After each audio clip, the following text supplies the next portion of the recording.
YouTube for the first time. That's exciting. Uh, Select stream. There are no streams yet. Default stream key. Yes, yes. I mean, we probably are streaming. It just hasn't caught up. I went and bought 4 lamps from Walmart, and 2 of them are lighting the green screen right now. It really did make a difference. Oh, good. Yeah, just because my job is absolutely ruining my fucking life doesn't mean that I'm not taking steps when I can. Oh, there we are. The podcast release on ceased. It says excellent. Okay, it says we're streaming, although Oh, YouTube hasn't connected to it yet. So I'm trying to watch it. I got multiple things going. But OBS says it's going, so it's going. All right, so let's pretend it's going, and then here comes the count. We're going live in 5, 4. Hello and welcome to another episode of the podcast for the recently deceased. I'm the boss, Hosferatu, and with me this evening is Stephen Anthony from Dark Claw Studios. How are you doing, Stephen? Steven, I'm great. Hoss, I am really, really good. How are you? Let's focus on you. How are you doing? I'm doing very well. Tonight's episode, to our viewers, we will be discussing I Know What You Did Last Summer, the reboots. But the reason I'm doing great is I watched Together last night. You son of a dog. And not only did I watch it last night, but I watched it the night before as well. Bro, If that first of all, time out. How did you do that? The sneak preview for Together was Tuesday at 7:40, and then I went to the matinee yesterday, and So wait, it's in the theater right now? It's in Oneonta right now, and it will be our next episode. I'm sure. Well, I'm gonna go. My schedule is absolutely crazy. Not gonna talk about it on the podcast. I'm gonna go right after this. Now I know what I'm doing today, so that we'll be able to do it next week. I'm a little upset. I think it's not spoiler territory for us to tell the fans that for I Know What You Did Last Summer, something that's never happened before on the podcast for the recently deceased happened for that viewing. Oh, that's correct. Yeah, podcast hosts. Yeah, we should discuss it, or at least mention it. That I was in the theater waiting for the movie to roll, and in walks Stephen Anthony of Dark Claw Studios. Whoa! We were in the same place at the same time. Did not disrupt the space-time continuum. Did not. And we watched I Know What You Did Last Summer, pseudo together. Unplanned. I had no idea you were going to be there. So when I walk in, there you are, Nate Roberts, Hosferatu himself from BasementMedia.Online. The one and only. So I naturally proceed to lose my shit, as I usually do, and sat right behind you. You have a beautiful head of hair. Yeah, yes, that's true. And is there anything else we could say about I Know What You Did Last Summer without saying about I Know What You Did Last Summer? I would say, in general, that we had a good time. We did. I had a good time. We did.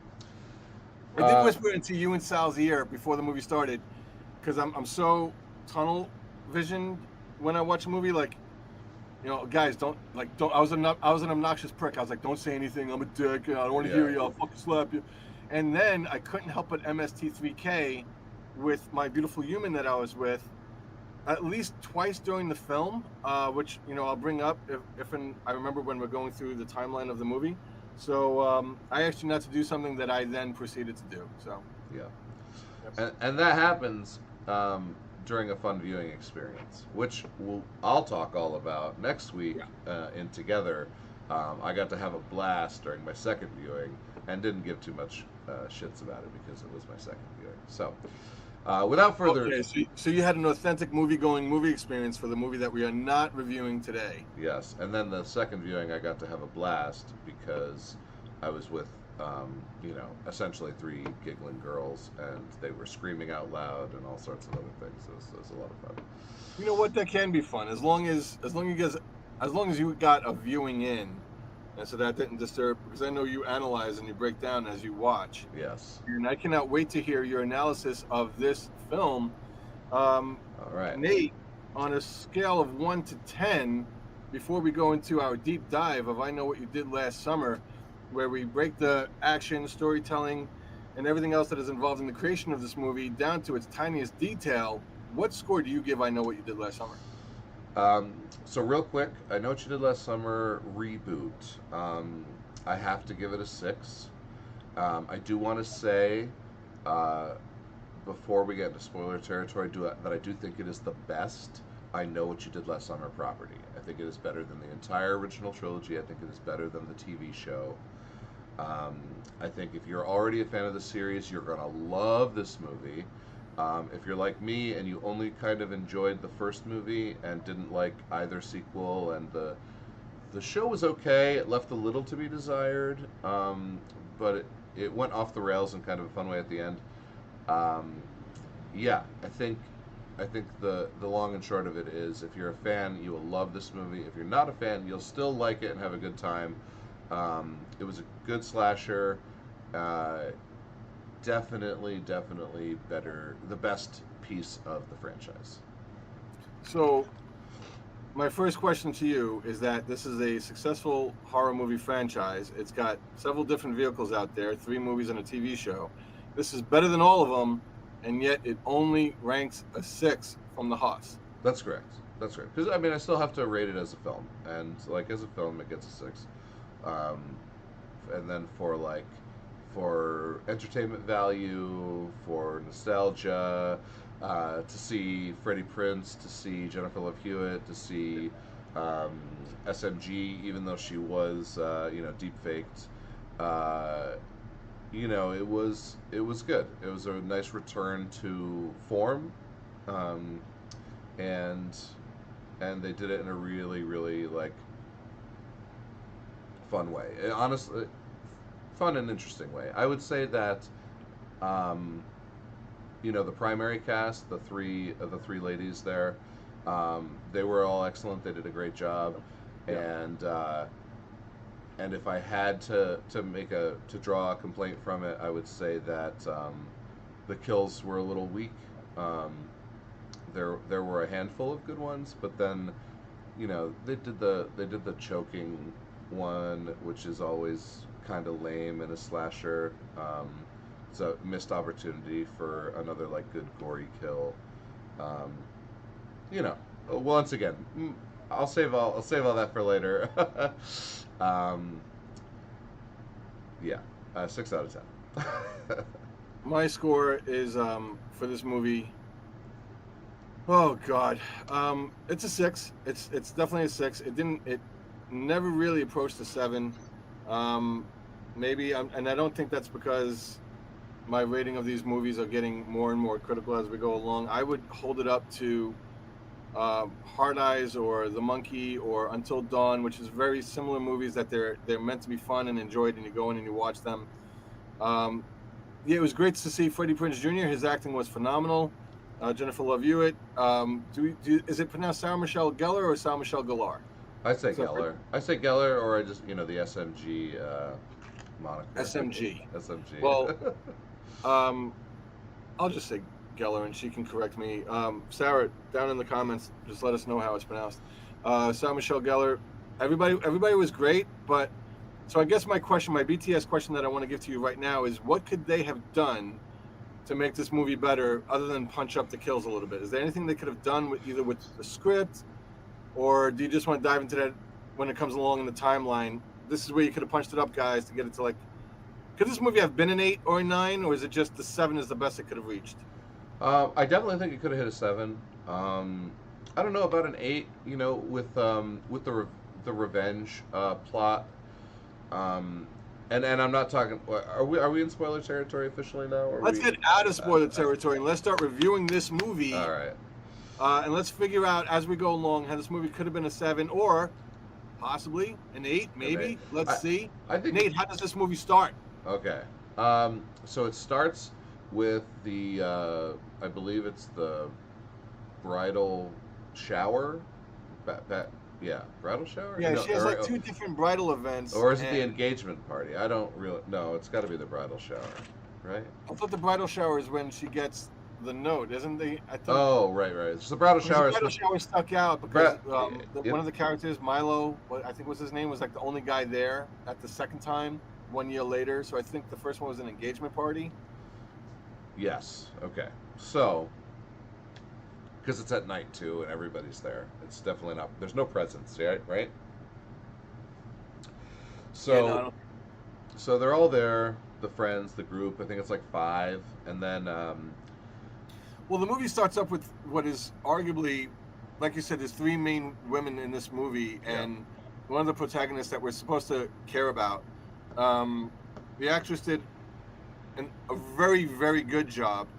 I thought the blonde, and I'm sorry for not knowing names. I'm going to ask you to cover my ass with your all IMDb right, research. all right. The blonde is Danica Richards. No, Danica Richards, I thought the character is Danica Richards. okay. The actress is Madeline Klein. Well, Madeline Klein, who played Danica Richards, I thought gave the best acting performance in the movie, up there with Freddie Prinze Jr. Like, Yeah. I thought he was a heavy hitter, acting wise in this movie. But for the new cast and the new actors and characters that we're meeting, I thought her acting was excellent throughout the film. And the brunette who's not Stevie. Ava. Her character name is Ava, played by Chase Wonders. Did I make a sarcastic remark about that name at the end of the movie? Allegedly, yes, I did. So Chase Wonders, really, really good performance. But I give the nod if we're nitpicking, talking about the acting in this movie. I give the nod to Madeline. But it starts off with Chase as Ava, and she's going to go see her friends, and among them is going to be her ex-boyfriend. So she's picking out the perfect outfit, and then she puts them together and goes to this ensemble of people that are going to be, I don't know, stalked, chased, hunted throughout this movie. Yes, yes. Yeah, we get there, and we have a pretty classic ensemble of the popular kids, I guess you could say, post high school, middle of college, pre college ish age. I mean, I it think felt like it's you were 25 to me. yeah. Who the I fuck would is weird at 22? yeah. I would say post college, right? Right. That was my guess. That's what it felt like. And then they run into the catering team, which has their sixth member who fell off the face of the earth in high school due Well, to this is important because she fell off the face of the earth due to addiction issues, I think, or criminal issues, or both. I thought it was a family tragedy that led to addiction, and it was alcohol, as far as we know. And she went into AA and eventually got into that church group, which we'll stop there and we'll come back to. And this is right. this All is that's the, relevant. I will speak English during this very live podcast pretty soon.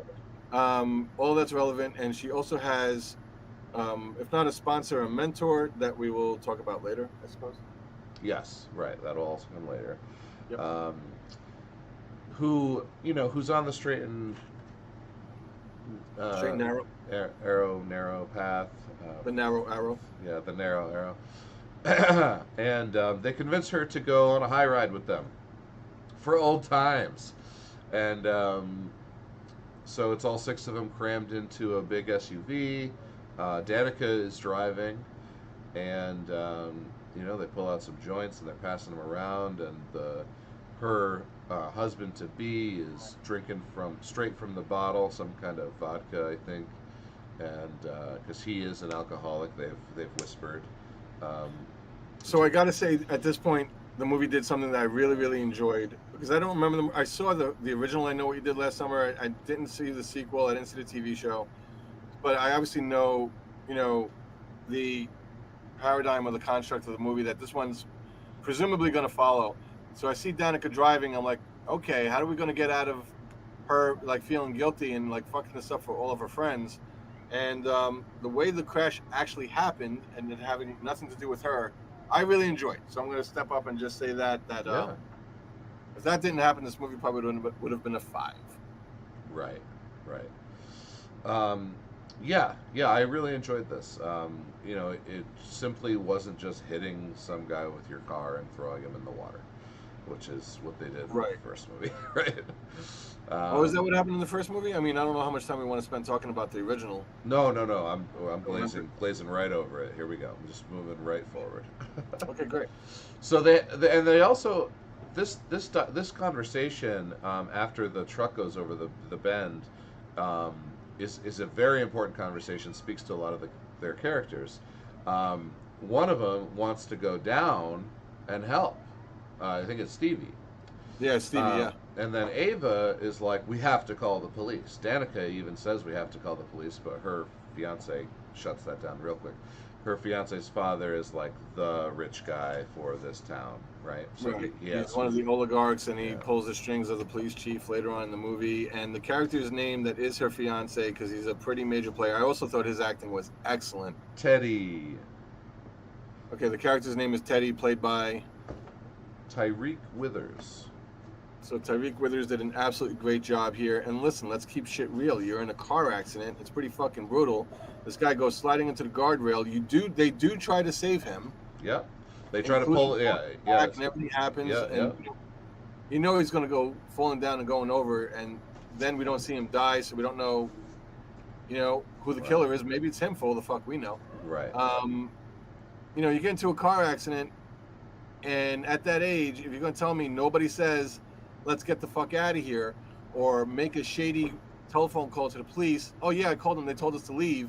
Yeah. I thought the dialogue was great here. They told you to leave? Like, yeah. What kind of cops would do that? But then they show up to the cop station anyway. So right away, this movie's going to have you guessing, like, wait, maybe Teddy did call the police. Otherwise, why would they be at the police station? Wait, they didn't go to the police station.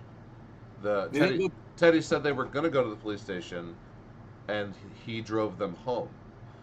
And that's when Ava gets to freak out for a second time. I thought we were going to the police. And there's another conversation of chill out, my dad's going to take care of everything, where they're just kind of, I don't know if you want to say, like, gaslit by Teddy that everything's going to be okay. Gaslit's the right word. And that's when they have the pact of nobody tells anybody. That's right. Cut to 1 year later. I'm juxtaposing to an interrogation scene that happened later in the movie. Yes. And that's why you are the host and I am the flavor commentator. So that's what happens. We jump to 1 year later, and it's Ava, fucking some random woman in the bathroom. Tyler. Wasn't her name Tyler? Tyler, that's right. And they're like, was she like snorting pills off the counter too, or something like that? Tyler was a very dynamic character for a podcaster influencer that was meant to be annoying and give us all the exposition. Yes. The actress, she brought it. Yeah. Oh yeah. That role that was not going to be on screen very long. Here's the spoilers, guys. She's not going to survive much longer. So yeah, Ava's fucking Tyler in the bathroom. That's nice. Yeah, in the airport. And, yeah. Yeah. Oh, in the airport. Yeah, in the airport. Was the airport bathroom though? It was the airport bathroom. Yep. See, I was right with bathroom. I was paying attention, guys, somewhat. Yeah.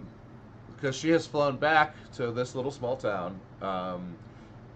This time for Danica's bridal shower. And what's the name of this town? Something Port? Southport. Southport. Yep. Okay. So. Not as famous as Elm Street or, Haddonfield. Right. And to our surprise, it's for a bridal shower to not Teddy. Right. So we're seeing something like, wait, this should have happened already, which I got to give a nod here. Either the writers, directors, or everybody involved trusted the audience, like we talk about a lot, and let us figure it out that she's with a different guy. Ava was hung up about being with, was his name Milo in the movie? Milo, yep. So we should probably mention that, 1 year before they got into a car accident together, they're part of the pact. They come back, holy shit, Milo's there again. And when they show up, Stevie's there with a new light. Yep. And And then now Danica says that friends with, Stevie, yeah, she's been friends with Danica this whole time. this whole year, she's They've been great. yeah, they've rekindled their lost friendship, and Ava kind of disappeared because she was obviously the primary moral compass from the incident, and so she's struggling the most uh, with the outcome of what they Yeah, decided I to would do. say Danica, Teddy, and Milo were the three that were like, kind of okay with this person being dead, and Stevie and Ava being the people that were more conscientious.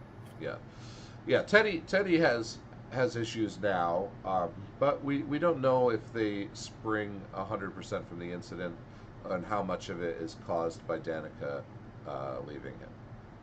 Yeah, but see, here's where we're going to do a little bit of a deep dive. How much of them breaking up is because of the pact? Right, right. No, exactly, exactly. And the But movie trusts us to not spell that out for us. So now people like us can talk about it and delve into that. And whenever there's a cauldron of possibilities, that's what makes the movie better. This movie still, so far, is still just a six. yeah. So Teddy, the guy who's got it all with the rich family and the beautiful fiance, is now living on his houseboat and drinking a handle of whiskey every day. And you're just like, okay, all right, well, he spiraled. Uh, Milo is pretty much just Milo. I don't know how much depth he really he got. I don't think So they paid much attention into his backstory because he's just kind of there. at this point, yeah, okay, but let's talk about that. Let's juxtapose and compare Milo and Tyler. Milo's got way more screen time than Tyler does, and Tyler makes an impact from jump. Obviously, You mean Teddy? it's a who? Oh, you mean Tyler? Tyler the Tyler. girl. Tyler the Tyler's the girl, the podcaster. influencer. Yeah, the influencer. So obviously, she's a hot girl in a quasi sex scene in a horror movie. Of course, that's going to make a punch, but it's her personality and her dynamic character that's going to come through the times that she's on screen, which is considerably less than Milo. So that's making me think at this point right now, this cocksucker Milo's the bad guy. He's the fucker Yeah. in the Gordon Fisherman's outfit with the hook. Yes, absolutely. So Milo was definitely one of the red herrings, um, and yeah, I definitely felt like he. That's a cat. uh, Hello, cat. What's the cat's name? Lotus. that one is Lotus. Yeah. Oh, get it right. So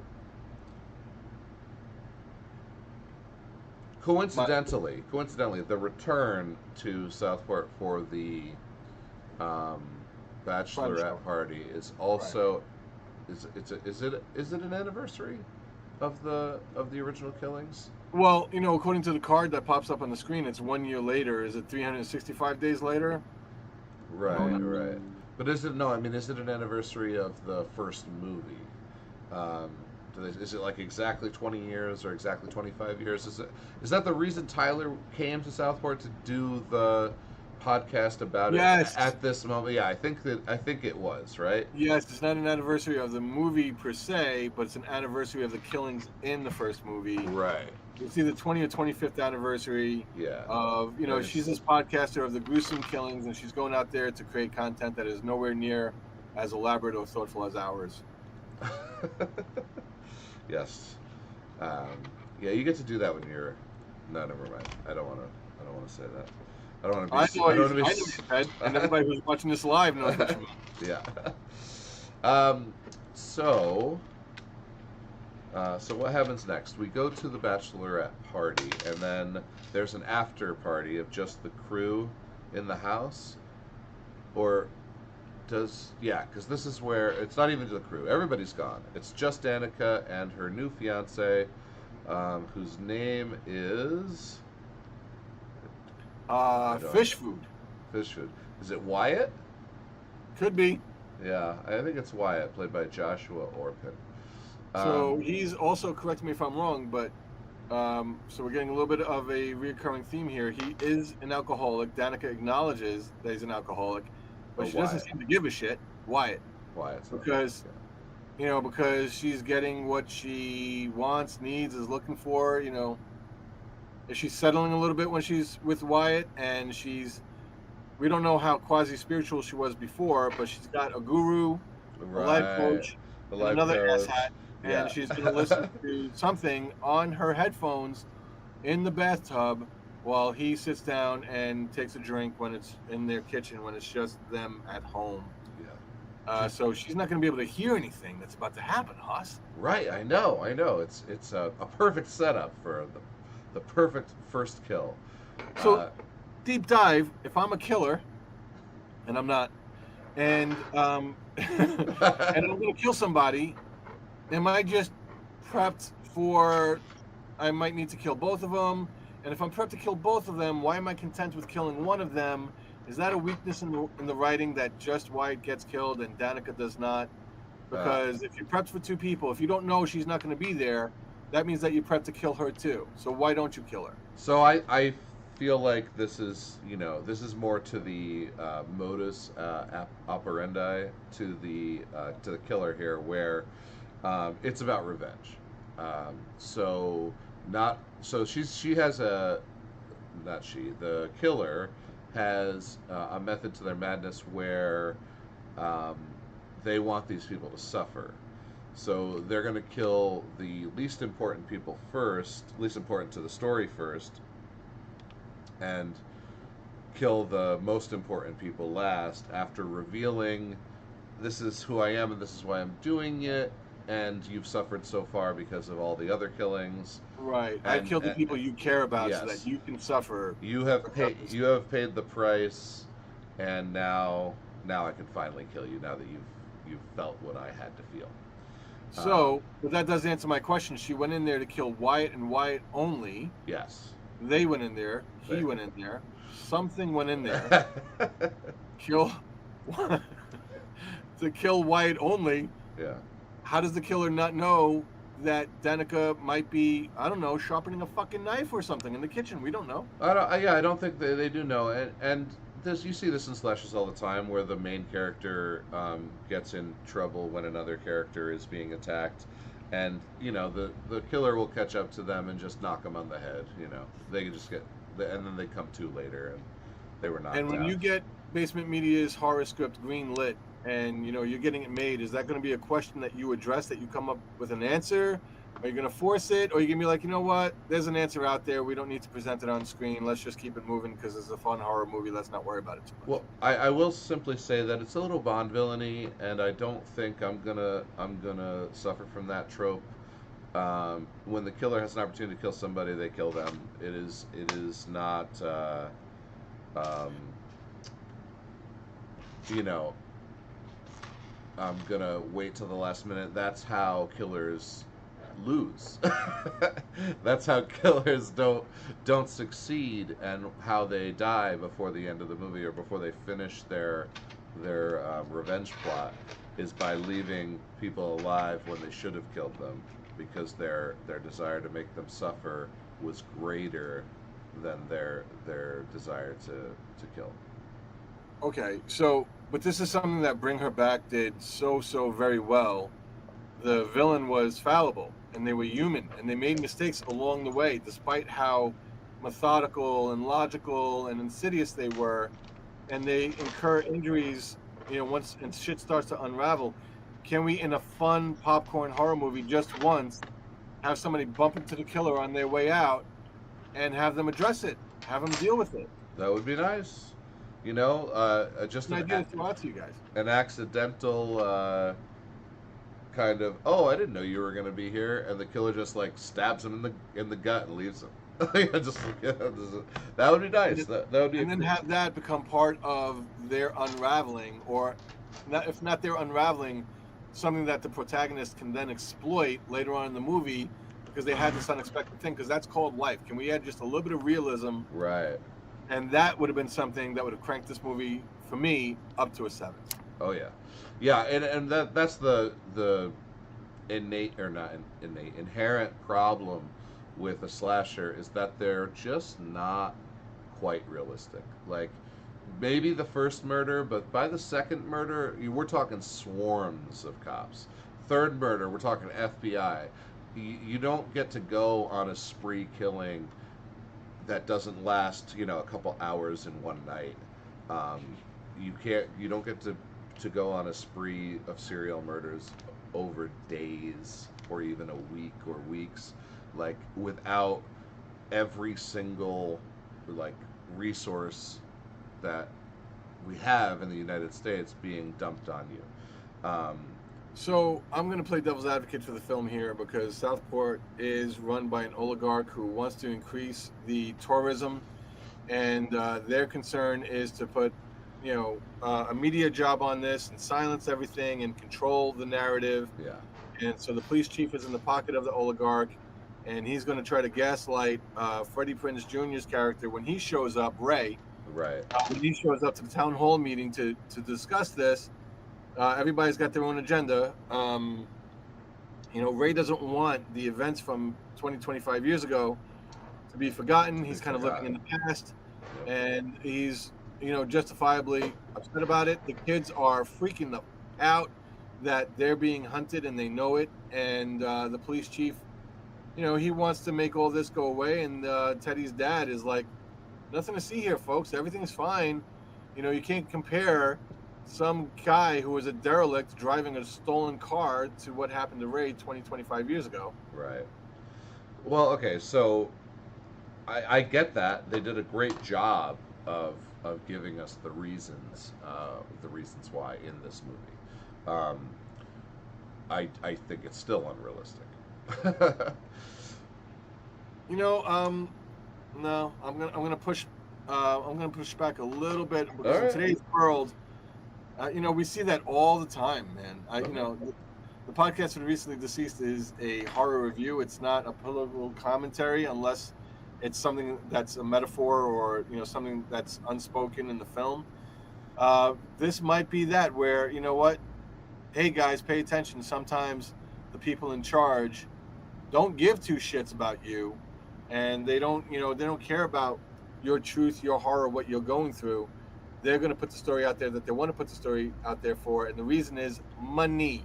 Yeah. Southport cannot lose tourism money. Ray, you need to shut the fuck up. Yeah. Is what Teddy's dad is saying. Yeah, it's funny that it's the 4th of July um, that this happens, and then a year later it's the 4th of July again, and it's Southport, North Carolina, and it's a tourist town for summer vacationing. So 4th of July, Out of obviously, hunters. so 4th of July is the biggest weekend, which is literally the plot from Jaws.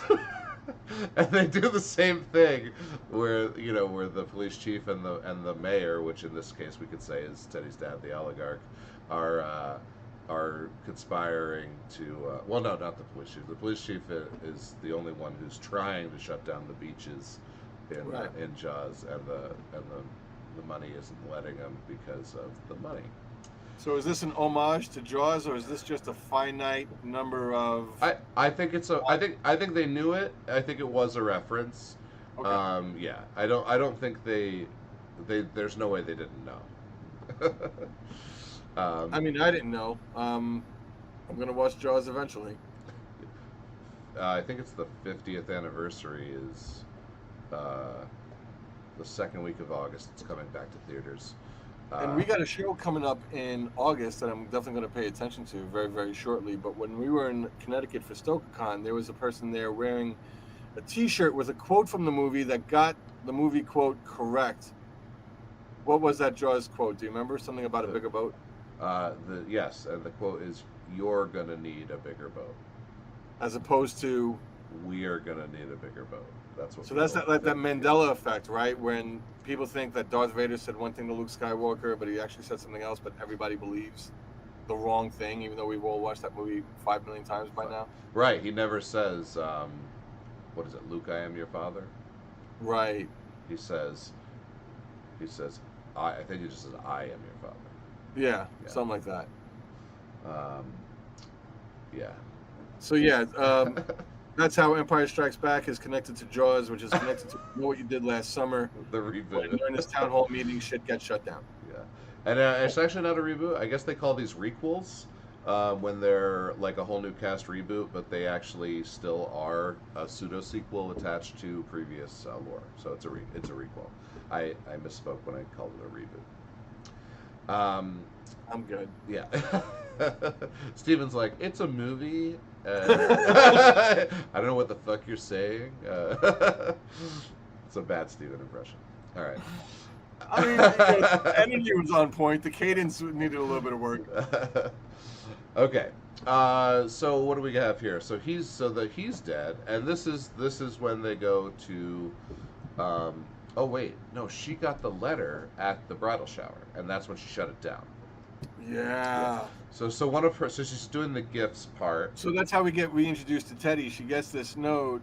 And that's part of the fantastic acting that Madeline did, because Danica's playing it off. She's realized because her concern in her life is how she looks, what people think about her, which is why she had to, within 1 year, dump one guy, meet another guy, and get engaged to him. So she really gives a shit about what people think. Stevie's helping her pull all this off and without a hitch. So now she gets this note. She has to do her narrative control. She has to shut that shit down and turn the emotions on her face off so people don't realize that this gift card or this lovely note, no, really, who sent this? Really, really great scene there. But yeah, she gets that note and she accuses Teddy, because he's obviously going to be jealous of her new relationship, of fucking with her. And that's when they go to the boat. And that's when exactly does Ray resurface? When's the first time we see Freddie Prinze on screen? So Ray is the owner of the local tavern where that Stevie is helping to cater Danica's events. Right. So bar, restaurant, and Stevie works there. When do we see Ray? We have to see him here pretty soon because Stevie's so close with Danica that Ray definitely checks in.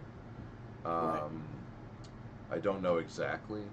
But because this movie is a 6, it's kind of forgettable, even though Freddie Prinze did a fantastic job on his acting in this movie, and I'm sure he had a hand in the writing. You could just tell with like certain nods to the original film.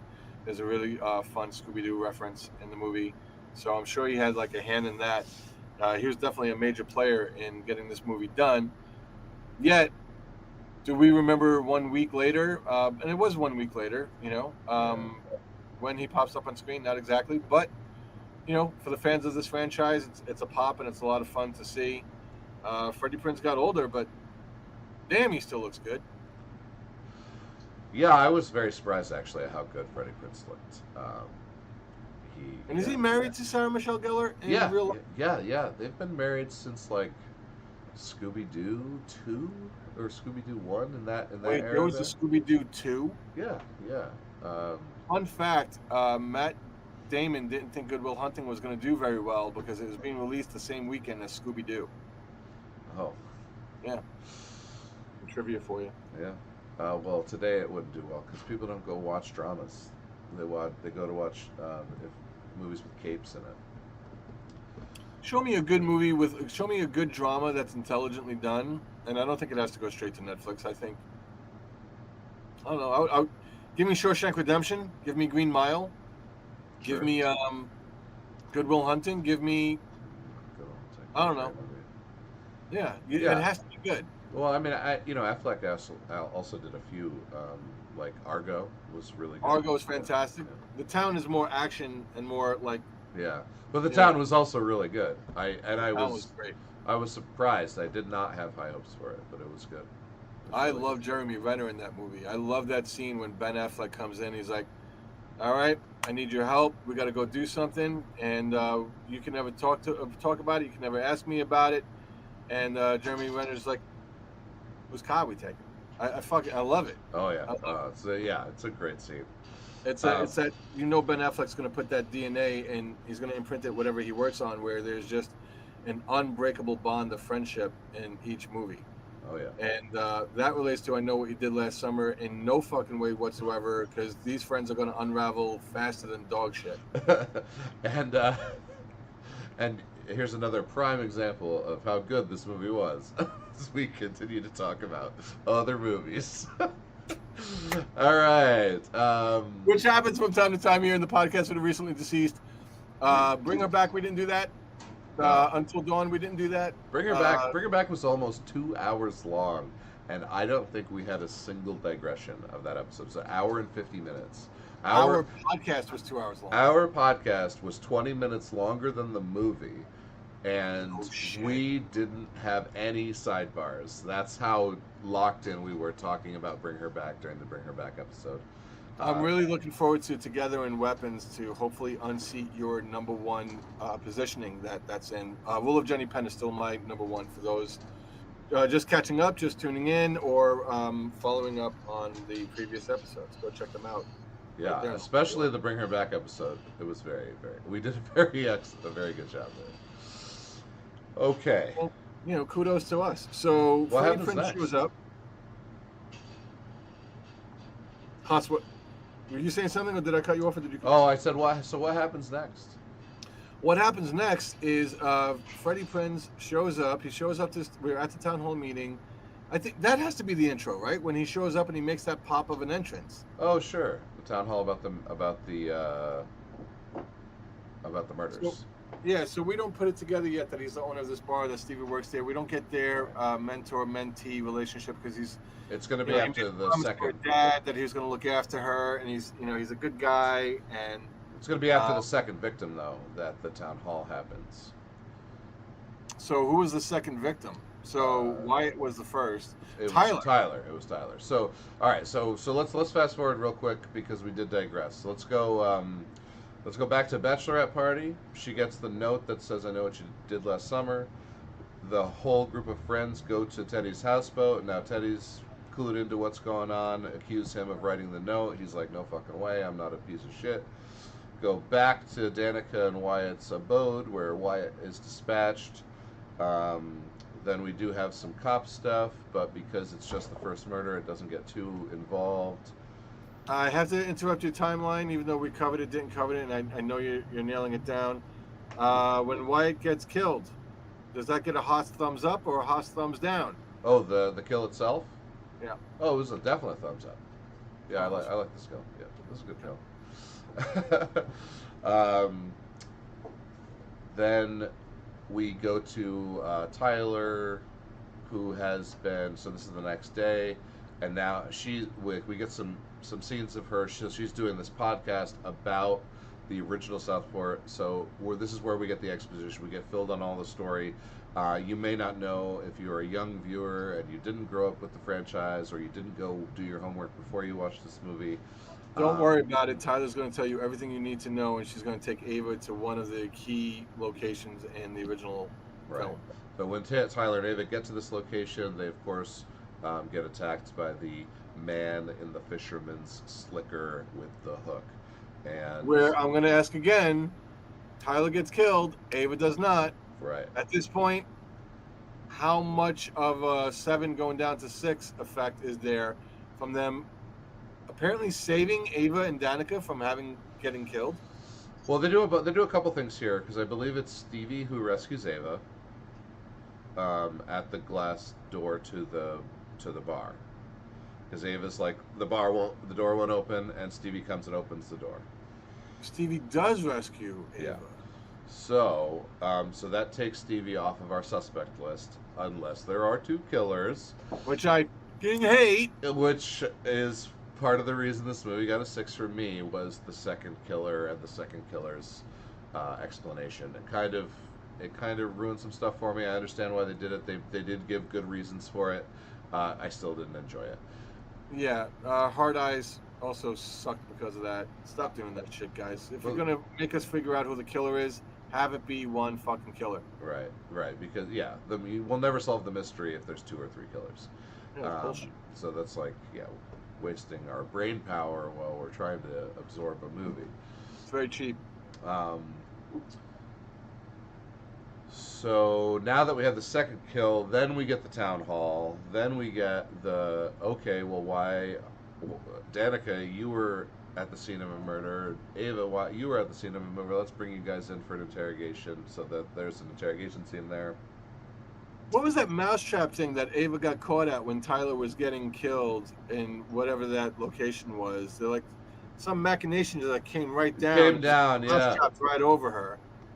Yeah, I don't really know. I mean, maybe it was like it's a Is fisherman that some kind of town, like so fishing town yeah, it's thing? got to be a fish, like maybe like a crabbing or Okay. a lobster, shrimp, crab kind of Because I couldn't understand trap. for the life of me why she just didn't pick it up off the fucking floor.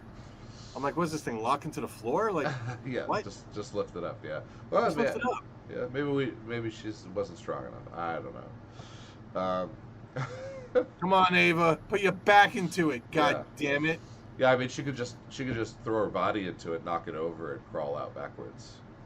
So, I mean, there are many ways out of that trap, I guess. Um, Or she could go and not get out, which is what she did yeah, and have to get until Stevie shows up and rescues her. right. Yeah.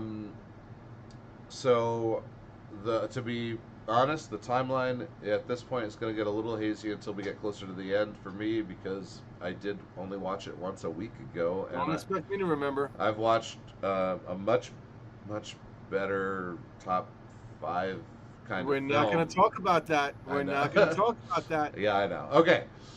So This next, happened once before when I wanted to talk about Until Dawn, which I saw twice, just like you saw it together twice. And I wanted to talk about it so fucking badly.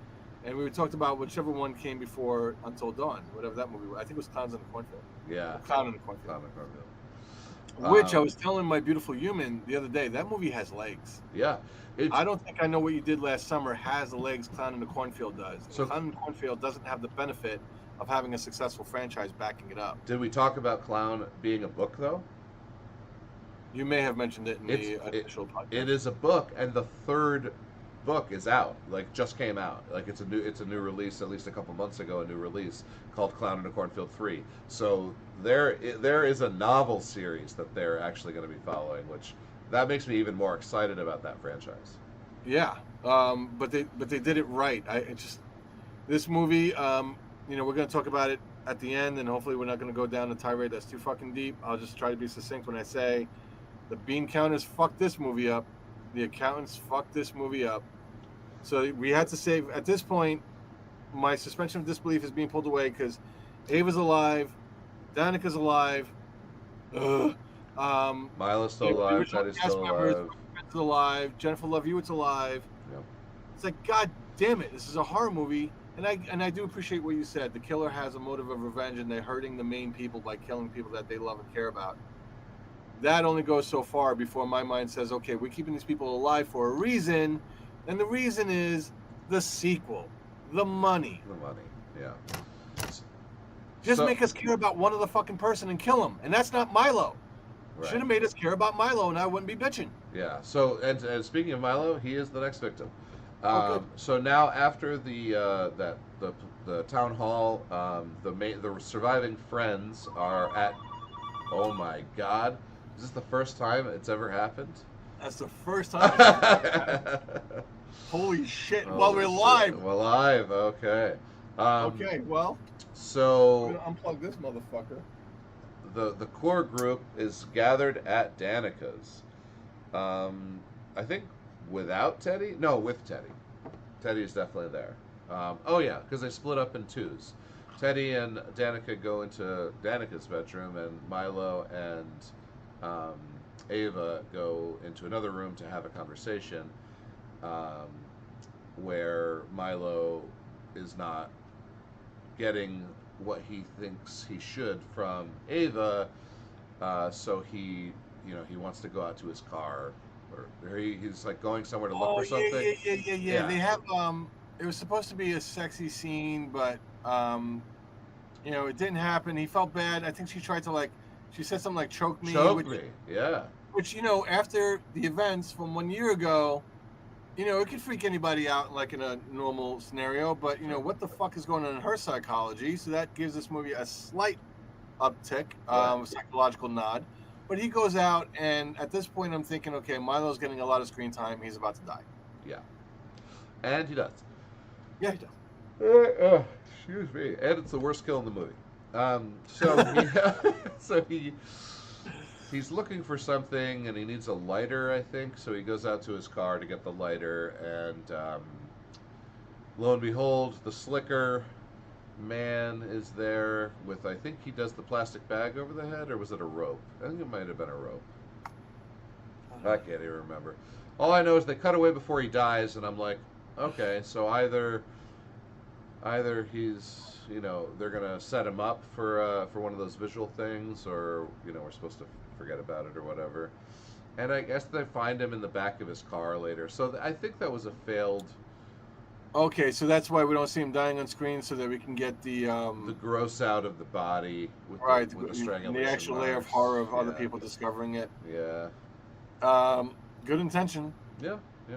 So what I do like, and I'm glad you brought up Ava, and you gave her or the writer the thumbs up for their like psychological unraveling of the Ava character, Mhm. because she does start to unravel, and she does such a good job of unraveling. And this is the explanation for bringing Jennifer Love Hewitt into the film. Is she starts to draw parallels to the original events. She knows that this Jennifer Love Hewitt's character is a professor, and she's like at a college 45 minutes away. She's written a book. She's flipping through the book. She's got the paperwork on the college. She drives out there to tell her that it's happening again. It's happening to her friend. She needs her help. Which, of course, she says, "I don't want anything to do with you or this." But Well, this Jennifer. is what this movie does. I thought very, very well. A little bit of a red herring in the dialogue. So Jennifer Love Hewitt's opening line in the movie is either a quote from a book or whatever it is that she's given in her lecture to her class. Right. That and it's really her motivation behind it, and it sets up the plot of the movie, where people who are traumatized are not irrevocably altered, but irrevocably altered. So that's where she's coming from, and the difference between her stance and Ray's stance from what they both survived in the original movies is going to weave in and out. We find out they were married, they were broken up, and another dialogue red herring is when they show up and they're bitter. They're a bitter husband and ex-wife, or ex-husband and ex-wife, Right. and so there's that, and I liked all that. Yeah. It would have been a fun popcorn movie if they gave more attention to it, but nevertheless, I wish they would have. Or maybe something, that would have been great in the TV show just to see that form happen, unravel. That would have been fucking great. Yeah. But TV show had not, nothing to but do with the originals, besides yeah, the but plot. sadly, not enough to kick this movie. But it was nice, and it was very, very well done. So I even I would have been agreeing with the accountants, like, okay, we could only give this so much screen time, but the screen time they had to talk about their past relationship and what is eventually going to become a head-to-head conflict. I thought it was very well done how they set that up. But nevertheless, we're introduced to her, and she's this psychology professor. Yeah, yeah, and she basically says, I don't want anything to do with this or you. I'm not coming back to that town. I promised myself I would never go back, and which we expect from her first initial reaction. But we also know that Jennifer Love Hewitt, no matter what role she plays, has too big a heart to let the innocent suffer, and will help these people eventually. I never watched The Ghost Whisperer, and I never watched Party of Five. So Yeah. Yeah, I don't think I've seen anything with her in it besides the I Know What You Did Last Summer movies. But yeah, I'm just I'm just talking about Jennifer Love Hewitt as a person, where how disgusting a story? So we're live, but I can't censor myself. How disgusting a story do you want to hear? disgusting a story Yeah, about jail. about about yeah.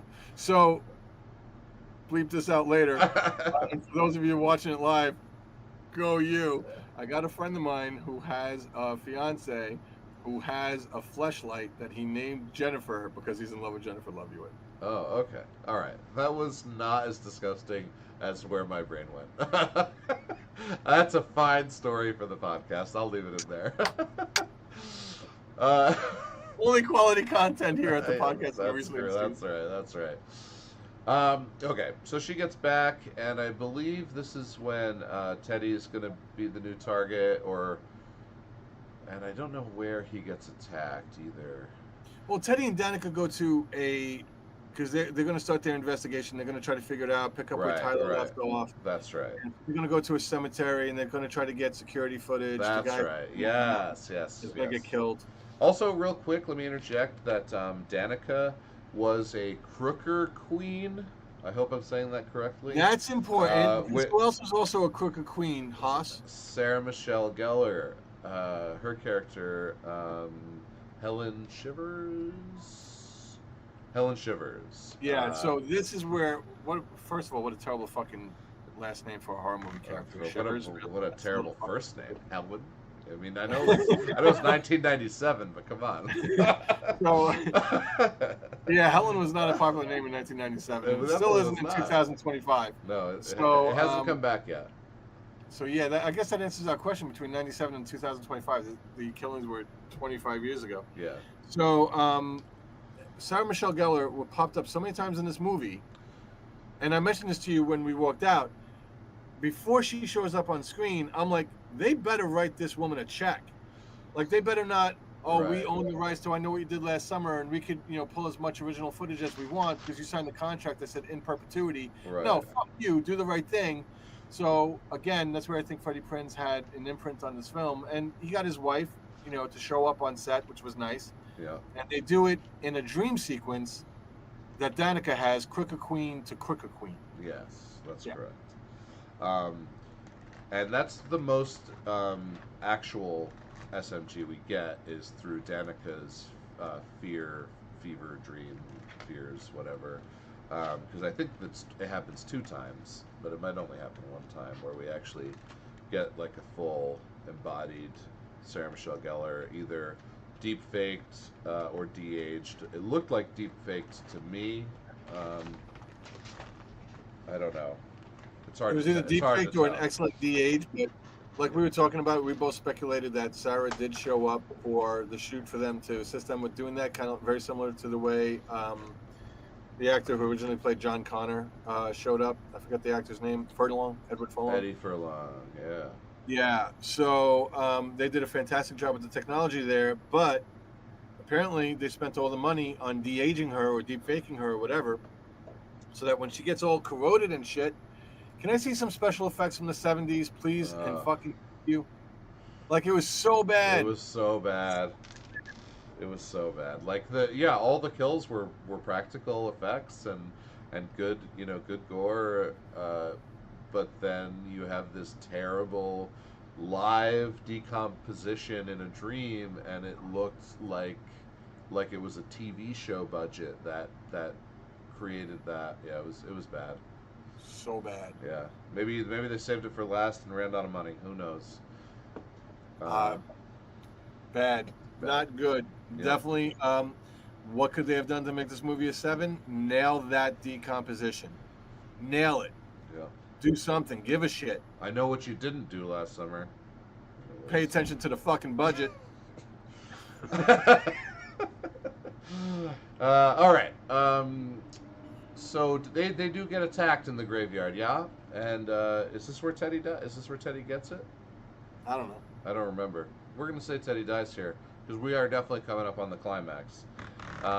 As only Stevie, Ava, and Danica are remaining, and thanks to the Stevie saving Ava earlier, we do not believe that she is a killer. So that's why I honestly, full disclosure or full transparency, I was surprised when you said Stevie showed up to rescue her. I completely fucking forgot that. So for me, Stevie wasn't really. So I guess I was fortuitous and I got around the whole 2 killer bullshit by not really paying attention to this movie in the theater. Right. And I start making sarcastic comments to the human that was next to me. As soon as I see them on a boat, I'm like, okay, well, haunted house, you're not getting off of a fucking boat. I'm like, it's fucking Stevie. It's Stevie as soon as they get on the boat. Okay, we do have to back up from the boat because I just remembered. Oh. The pastor. The ultimate ultimate red herring. The ultimate red herring is the pastor. So I didn't think it was him because he showed up too late, and I didn't think it would be fair for it to be him. Oh yeah. No, it was And what definitely this not movie did him. really, really well is it's a connection from and to him that leads us to the killer. And he's got this crazy, batty little assistant in the background, that just totally loves Jesus, Yeah. to an unhealthy degree. Who was with Stevie that fateful night? She was helping Stevie load the car. The Now, if they had showed that picture earlier on, if Stevie had gone to the church or whatever, and the baddie girl was there, and they're looking at all these photos, people like you who pay attention to that movie would have sort of at least a sign, and it would have been something like people like me could have been, okay, this isn't cheap. They referred to this earlier, so I'm not being hoodwinked with, oh, they answered. Let me just pull it out of my ass at the fucking end, and yeah. you have no culpability for figuring this out because they didn't give us all the goddamn clues. Right. Like they sent us in different directions with Freddie Prinze Jr. and Jennifer Love Hewitt, and they didn't with Stevie and Ava and Danica, and they could have done better. Like so again, speculation. Bean Counter's kissing Freddie Prinze Jr.'s ass so that he could show up and bring his wife, and therefore they're not gonna. And this is gonna be really, really fucking bad. And I'm saving this comment for the end. But they're not saving any of the good writing for the new cast, and they even get inundated with some bad writing. Tyler knocks it out the park, and I really wouldn't be surprised to find out she ad-libbed a lot. But just that again, what could have brought this movie up to a 7? Show me that picture earlier and just write it in and make it a good scene and keep it moving. Yeah. And they didn't do it. Right. So the all clues point to the pastor. Right. Danica and Teddy figure that out before Teddy gets killed. It is a nice tense scene where they fake use in a bathroom. One person goes off to get the research done, and the other person then has to stop anybody from coming in. Yep. So that was kind of cool. Not amazing, but cool. So they do a big SWAT gathering outside of the church as Danica, Ava, and Freddie are getting on. Stevie are getting on the boat. So that they're on the boat going, and the SWAT's pulling up to the church, and they're going in to arrest the pastor, and the boat's going away off the dock, and the pastor is. Seahawks, your cops are showing up. Huh? Seahawks, yeah, my cops showed up to arrest the guy. There you go. And he is already dead. Bum, bum, bum. And oh no, the three of them are on the boat. It's gotta be Stevie. And now, so, as the viewer, were we supposed to think that it was somebody other than Stevie? Were we supposed to start interrogating mentally the police chief? Like, is that what we're supposed to do instead of just know right the fuck away that it's Stevie? No, because it shows the picture of the church group and Stevie's there. Stevie's there. I still give my points for figuring it out before the picture was shown. So Stevie was in the picture. We do see the three of them getting on a boat before they show that picture. Yes, Stevie was in the picture, and Stevie's love interest was in the picture. Hence the motivation for revenge. Yes, and here we go.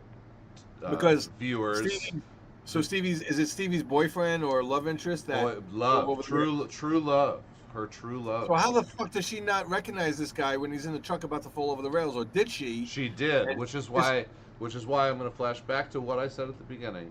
I said Stevie was the one who was insistent. Let's climb down there. We can help. We can still help. And Ava was the one who was saying we have to go to the cops. It was Script's advocate. Why does she not belt out? That's my boyfriend. We're jumping over. We're saving him. Well, now Milo does. I think it's Milo. I don't think it's Teddy that comes up with a really good explanation. You're not climbing down there.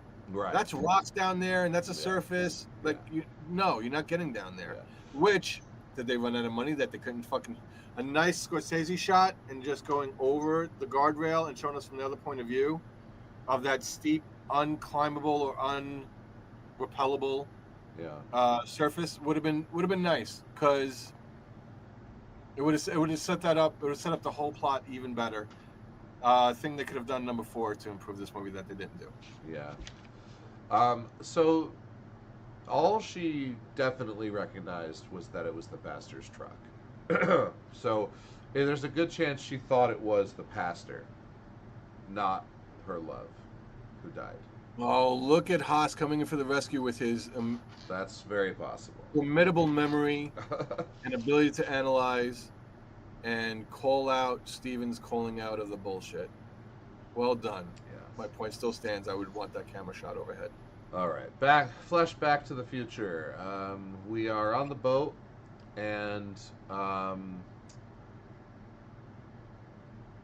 we get a cutaway to Jennifer Love Hewitt putting some pieces together in her mind, and I don't understand if we're supposed to notice if you've seen the prequels, or not not the prequels, but The originals. The originals.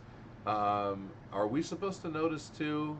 Because I know at that moment she was like, Ray is involved in her character's mind, but I, as the viewer, was not clued into that, and she obviously didn't vocalize anything because she was alone.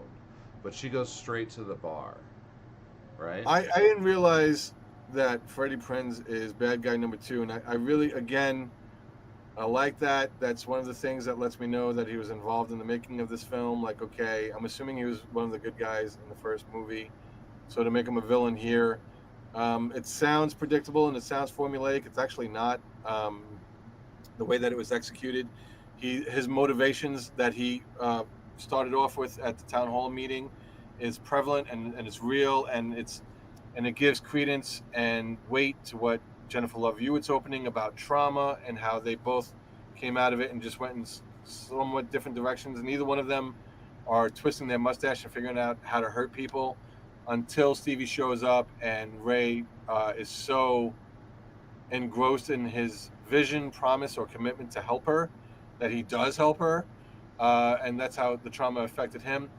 That's one of the things I loved about this movie, and I thought Freddie Prinze Jr. just absolutely nails it and executes it really, really well.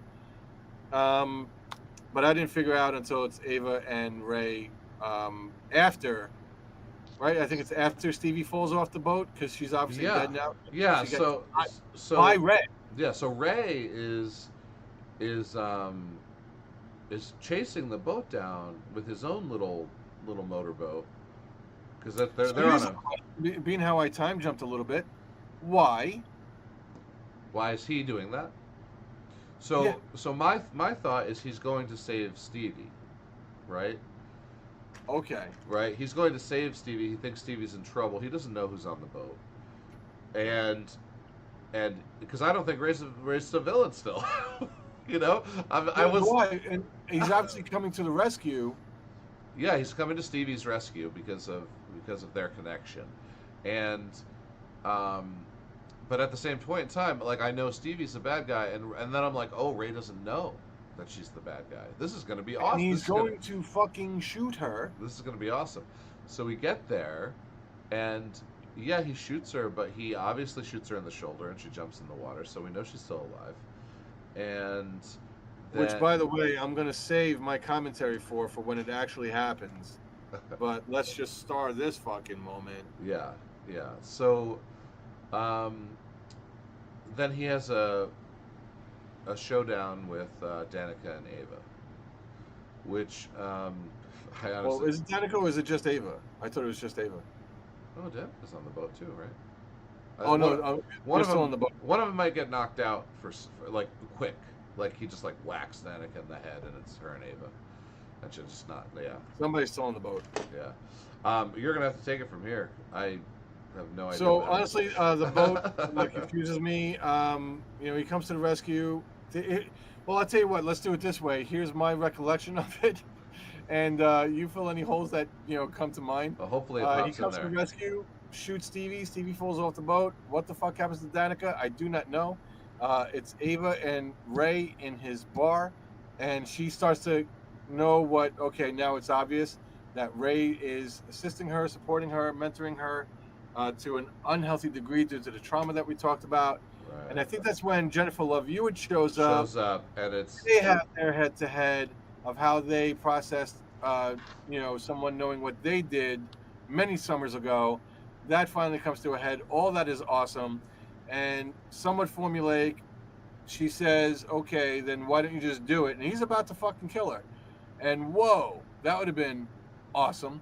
But instead, let's go with the formulaic writing room answer. There's Ava with some kind of fishing harpoon thing Yeah. straight through Freddie Prinze Jr.'s heart, chest, Sternum. torso. Yeah, yeah. Um, Two questions, Haas. What did you think of that kill, and what did you think of the writing of that scene? So, all right. So this is where it all comes together, right? So we know Stevie's motivation. Her true love was killed that night. She's been spent a year planning her revenge. She went to AA, and Ray was her sponsor. And Ray, who is presumably also a substance abuser of some kind, or was an alcoholic, um, So is he is her sponsor? Because I felt more like it was a commitment that he made to her dad or some shit to always be there for her. oh sure, yeah, Maybe whatever. both. Once again, pretty forgettable. Uh, he, he he has this fear of what he went through being deleted from the history, and he thinks it's important that Right. people learn from it and know it and understand it. And he hates that it's it's all about the money, and so he finds a reason to help Stevie. Now, did he manipulate Stevie in any way? Great question. Could Stevie have been saved from these choices had he not been there to nurture her, to not only do this for her motivations, but to do this for his motivations as well.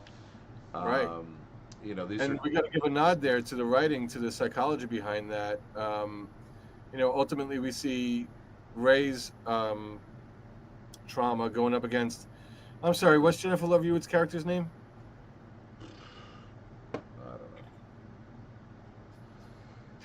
I No, you. don't know. Julie James. Julie James. Julie James. Yeah. Julie Okay, James. we'll let that one go. And her best friend Helen Shivers. This summer, Julie James and Helen Shivers know what you Theaters did this last. summer. What? Oh, the iconic question. So, what did you do last summer? did That you was do? honestly that was fun in the trailer watching Jennifer Love Hewitt turn around, but again that made me unravel it. Okay, I know Freddie Prinze Jr. is going to be there. I know Jennifer Love Hewitt's going to be there, and I guess the surprise that they left that they didn't put in the trailer was that Sarah Michelle Gellar is going to be there. Yeah. Okay, I know it's Ryan. Was it Ryan Phillip or Philippi? Ryan Phillippe. Philippi. He didn't get any fucking love. He was shown in a goddamn photo, and no love was given to him. I don't think that guy's been in Hollywood for like 20 years. And is it me? Correct me if I'm wrong. Did they use a still or a shot from Cruel Intentions where it's Ryan Phillippe and Sarah Michelle Gellar? They Or might am I have. imagining that? That might have been from I Know What You Did Last Summer, but that also might have been from Cruel Intentions. Okay, Because that he might- was in the original as well. right, yeah, but then they were both around the same time because they were both really really hot actors at that Yeah. time. She was doing Buffy, and Ryan Phillippe was just kind of like what we have as Ryan Reynolds or Ryan Gosling today. Sure. Or Channing Tatum more accurately because he didn't get the most intelligent roles given to him, which must be a bummer. But we have Ray and Julie's trauma going head to head. How much is Ray's trauma going to overshadow or superimpose over Stevie's trauma? That is so prevalent. She's going to pretend to be Danica's friend for a year, her best friend and confidant for a year. Right. So this bitch is planning. Yeah. She snapped. She went crazy, or did she have crazy in her family, and that's part of her backstory. Because Okay. I think there was a family tragedy, maybe something with her mother that caused the substance abuse. What I do like about this movie, and if we could take a break from the horror for a minute, is how the writers presumably have an understanding of substance abuse and psychology, psychotherapy, and this movie is a very, in its own way, a warning label that says, hey, against alcoholism. Drink responsibility. Drink Yeah, responsibly, and yeah, and if you have these mental issues, go see someone. It's okay. yeah. Like getting help is okay. Admitting you have a problem is okay. They do an excellent job of disguising this almost as a propaganda film. Uh, but it's not. It's not a propaganda film at all. But it's like really really good at advertising this stance. And for that, I have to give it. That's why it's not a 5. To be honest, it's like I. So where Control Freak talked about OCD and Borderline talked about borderline personality disorder, sometimes it's a little bit more obvious. This movie, they did not beat us over the head with it. What I would say, No. what I took away, and I think it's great that the writing was excellent to the point where you and I are having these conversations and we're asking these questions about the psychology and the trauma and the metaphors that were subtly laced into the script. And that's really I'm going to give a nod to excellence there, because if you could disguise it, if you could put a sugar pill inside this popcorn movie and have us coming away and say, okay, this is something, because young people are going to see this movie and it's like, all right, this person's life was ruined because of alcohol, this person's life was ruined because of alcohol. Oh yeah. Let me slow down a little bit, let me think about this, maybe, hopefully. I think the writers gave a shit, and but I think I got to shift gears here a little bit. While they gave a shit, and while they put it in there, and maybe Freddie Prinze Jr., all of us know somebody at some point. Oh He yeah. cares, and he definitely had his imprint on this film. At the end, they nevertheless had to capitulate to the accountants. We're gonna get a god awful fucking cameo. And are we at the scene yet where Ava and Danica are walking out of? Is that a hospital, an insane asylum? Where the fuck are Yeah, they? yeah, yeah. So the aftermath, it looks like it looks like a hospital, Okay. and they walk out and they look at each other and they're so exhausted and they're like, this is one of my favorite lines of the movie. It's like, I'm fucking hungry, and then the other one's like, when was the last time we actually ate anything? And And me sarcastically in the theater in the back tell the beautiful human next to me, I don't know if you heard me, no. before you became an actress. Ah, that's good. All right. But no, it's so funny because you never see people stop to eat in movies. Like if there's an eating scene in a movie, it's for a reason. There's a reason that we have dinner served and we're all sitting at the table. There was no reason to have these characters eating the entire film, and you never see it on screen. And I like this line. It's a little nod to how you never see it. Like it just never happens, especially in horror movies. Like you just don't have time for it. You gotta set it up. You gotta kill people. There's no I time know for no time for lunch. I know Tom Hiddleston made the mistake of eating a French fry once, and then it was in the first shot, so he had to eat the French fry, for the other 27 takes. As an actor, you don't know how many times you're going to do this. Right. You do it once if you're lucky. If you're working with Clint Eastwood, eat. Other directors, 20, 50, 100 takes. Yeah. It's going to be painful to eat that fucking French fry. That's right. And then of course they get to the beach and um, they get a little table, an umbrella at a beach, and they're eating. So I just want to point out that coming out of the hospital together, they were in there together. They were presumably had access to each other to help heal over this traumatic experience of their not psycho fucking friend killing them and his douchebag mentor that went through the exact same shit 25 years ago, so they could help heal each other when they have.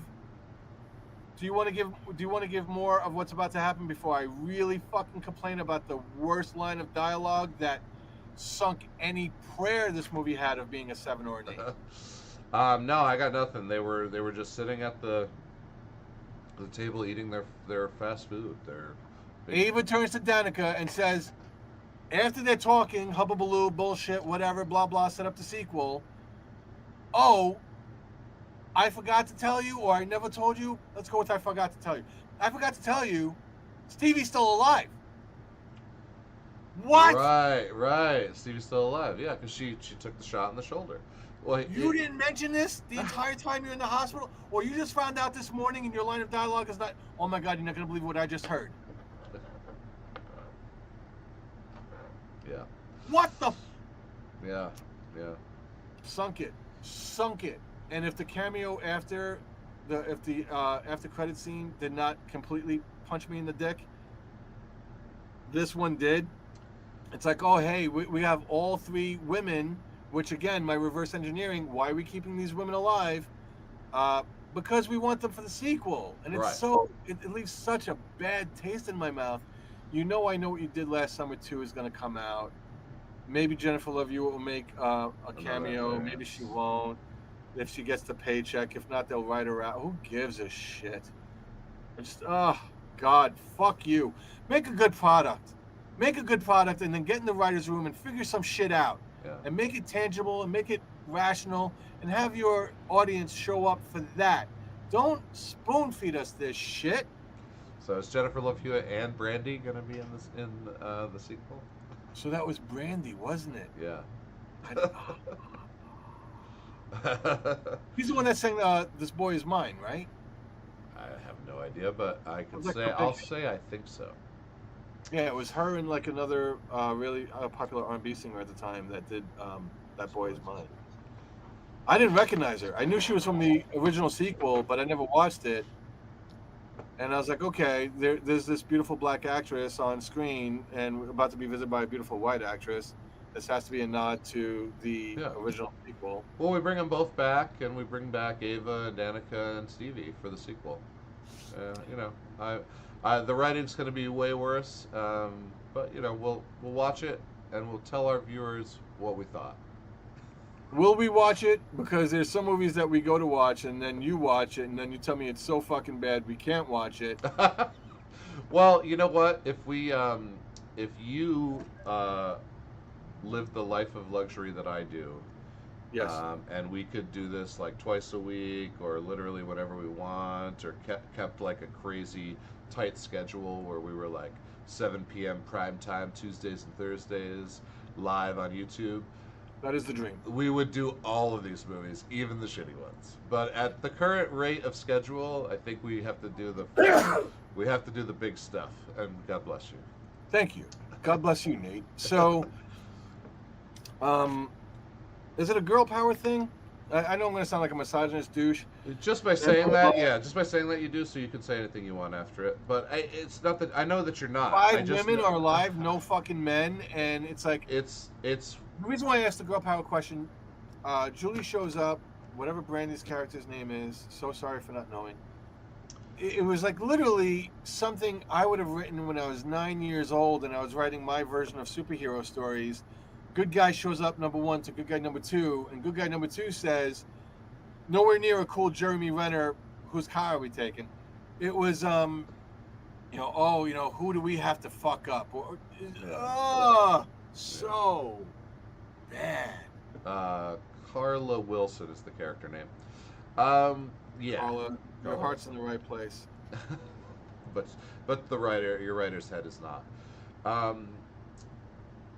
So Were they counting on the gravity of how awesome it was going to be to have Brandy show up? And yeah, honestly, I think they were just glad she was in the scene, and she that was her personality from the first or from the second film too. Was I kind of figured when Jennifer Love Hewitt said that's what I was hoping you'd say, Yeah. but she shows up looking like a serial killer herself. I get that she's hiding. She's Yeah. got a baseball cap on. She looks like she's in witness protection. Who's she hiding from? Stevie? Like, are we worried about Stevie on the loose? If we are, that's fine. Like, if Stevie on the loose is just the story for the second requel, then that's fine. If they don't shoehorn another accident into it, great. Like, let's just Stevie on the loose, good enough for me. So as inevitable as death, when this sequel shows up, is it a requel sequel? What do they call that? Yeah, it's the sequel to the requel.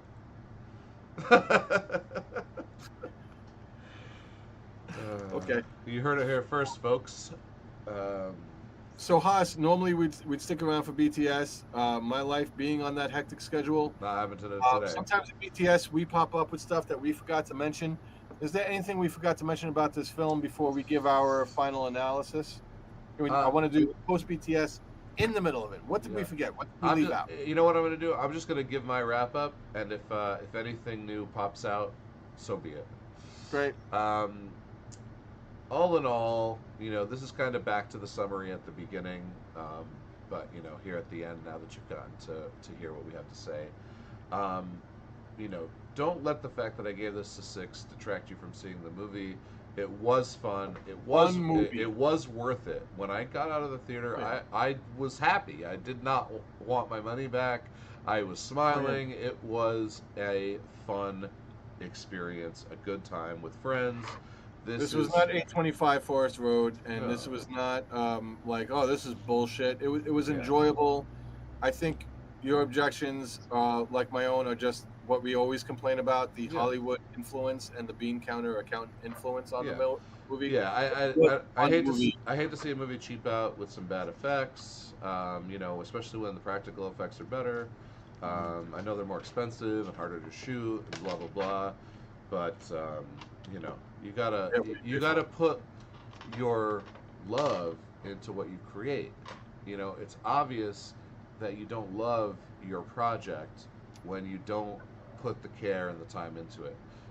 And that's how I feel when I see that cheap shit. It's like, oh, these filmmakers maybe didn't love the property. So then you look at who wrote and directed it, and you've got 3 writers. Okay, so maybe one of the writers cared, or 2 of the writers cared, but 2 of them did. But the one writer just was there for the money, or the director was even just there for the money, and it was the 2 writers that weren't the director who actually cared about the property.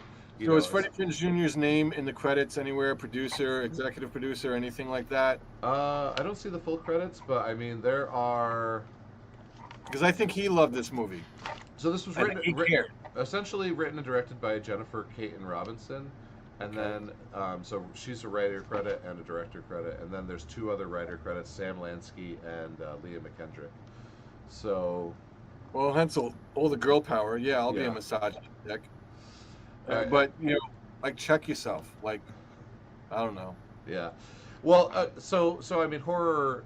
Not even with the the Kathleen Kennedy-ness of just like women power in Hollywood these days, but horror is becoming a more and more female-dominated genre over time. This is cool. I got female characters in all my 2 titles. 3 female characters, of course, 2 of them. I love female protagonists. So but don't, my book has 13. Shit. My book has 13 short stories. It has 9 female main characters. They're fun. They're awesome and they're cool, and it's about time that they get their time in the spotlight. And I'm not saying that so that people don't think I'm a misogynist dick. That is how I feel. But if you're going to do that, then honor it and do it right. Yeah. And I feel like Freddie Prinze Jr. showed up to fucking win making this movie. I think everything he did in this movie, to the fact that we can reverse engineer and figure out what he did behind the scenes, to put that stamp of awesomeness on everything he was involved in, because he went to the director, he went to the EPs, the guys with the money, the studios, and he said, this is how it has to be. Or I don't know if he said something like, or I walk, I don't know, I'm just speculating, but he went to them and he spoke to them. Where I get it, if you're Chase Wonders or if you're Madeline Klein, you're new in Hollywood and you're getting this really big shot at a really big franchise. You're going to be set, if nothing else, with horror conventions for the rest of your life. Right. I get it. You're not going to look to like piss anybody off, but Madeline's acting was phenomenal, and Chase's was really, really good as well. I get it, but at a certain point, I don't know, maybe go to Freddie and say, hey, Freddie, while you're there advocating for the stuff you care about from 25 years ago, let's honor this franchise by making the future of it, which is us, just as good.